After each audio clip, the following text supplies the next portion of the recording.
Time to call the July 30th meeting of the San Luis Obispo County Planning Commission back to order. We're at the public comment portion of hearing item number 1. I had discussed with my colleagues before we started this meeting about how to best handle public comment. And the typical rule of thumb is to allow each speaker 3 minutes. But it is up to the discretion of the chair in the chair's responsibility to balance the work requirements of the day's hearing to reduce that time limit. I'm inclined not to do that today because I know a lot of you are here for the very first time and we haven't heard from you, and there's a lot of people who feel very strongly about that issue. That being said, the reality is this commission has a great deal of work ahead of it today beyond this item, and we are all volunteers. I would remind you that. So we do have quite a bit of work to conduct. Therefore, the way I'm going to conduct this hearing, the public comment portion, is if you are here, if you've turned in a speaker slip, and we're not accepting any additional speaker slips. So if you have turned in a speaker slip and you want to only speak for 1 minute, A, we would appreciate it, and B, we'll call your name first. So if you have a very brief statement to make, I would ask you to line up along the, maybe raise your hand. Is there anyone here who would just have one? If you have turned in a speaker slip and you have 1 minute of comment, you can come on up to the podium. If you haven't turned in a speaker slip, sorry, you're out of luck. I'm not seeing anybody come forward. Then I would offer people who you turned your speaker slip in after the time cutoff. So anyone who has 1 minute comment to make, please come to the podium. Anyone who can make their comments in 2 minutes, which would also be greatly appreciated, can come forward to the podium and we'll call your name first. So welcome, sir. If you could give us your name, we'll find your speaker slip. Yes. Thank you. I'm Gordon Lem, L-E-M-M. I am opposed to the proposed changes in Title 22 and 23. Oh, if we could just ask you to hold 1 minute. We're getting the timer set. Okay. Hold on 1 minute. 1 minute. One. I'm Gordon Lem, L-E-M-M, and I want to thank the Commission for your time. I am opposed to the proposed changes in Title 22 and Title 23. We recently were granted a minor use permit to do weddings and receptions on our farm in North County. We're given a 5-year term on the permit and must reapply for the permit in the future. This has been a very expensive and difficult process. However, we are happy to comply with the county requirements. Now it seems that our efforts and expense may have been for naught. Without the ability to raise income through these events, our farm cannot financially survive. This will mean less agriculture in our area. Our efforts to grow forage, almonds, pumpkins, and roses, and perhaps other crops will not sustain our farm. We believe that there are many other ranches and farms that are in the same predicament. The proposed changes of a few people will devastate the agricultural economy of the small agricultural businesses in this county.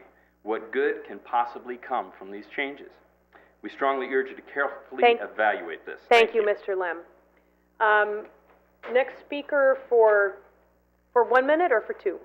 One, I think. Thank you so much. And your name? My name is Carolyn Stewart Snow. My husband and I own Chanticleer Vineyard Bed and Breakfast in Paso Robles. We do not do events. I'm not interested in doing events. But I do appreciate the necessity of having another business or another income source on a property. We're RR zoned. We're on 20 acres. We have a 3-room B&B. That the verbiage, secondary and incidental, just doesn't apply to this time in our economy. If I were to look at the income that I produce off of my 3-room B&B and our 8-acre vineyard, they don't even compare. And there's no way we could continue to live where we live now and have the quality of life we have and the land that we have without our bed and breakfast. And it's the same thing with the wedding and events.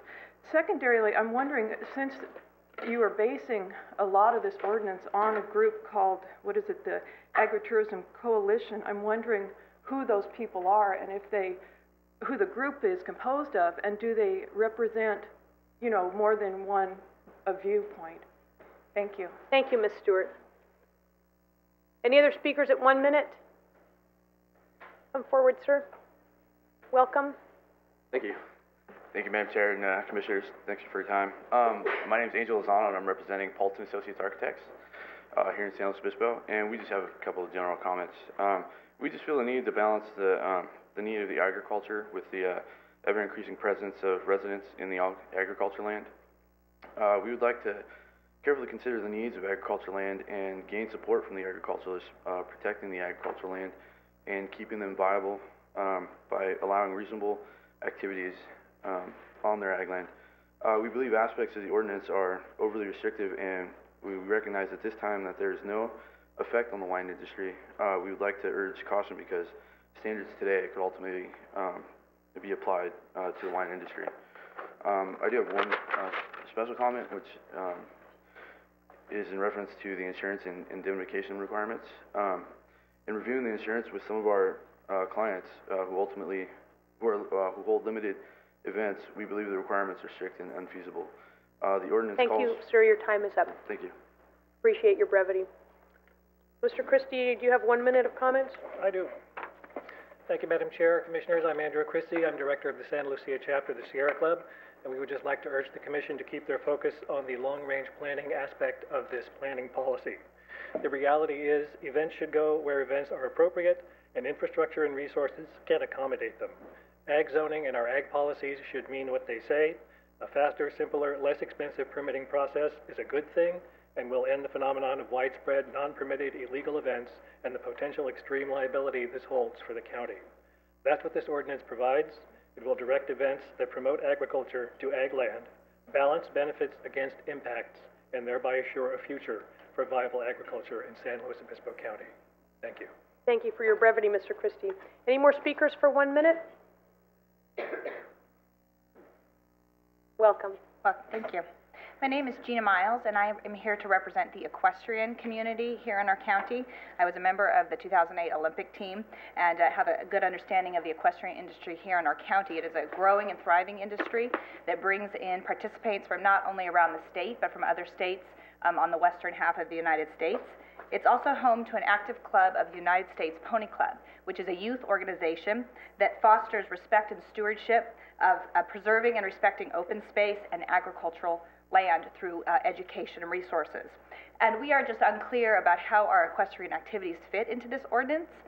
We don't feel like we've specifically been defined in how we fit into the ordinance, and we would like to be informed of how it would impact our equestrian activities.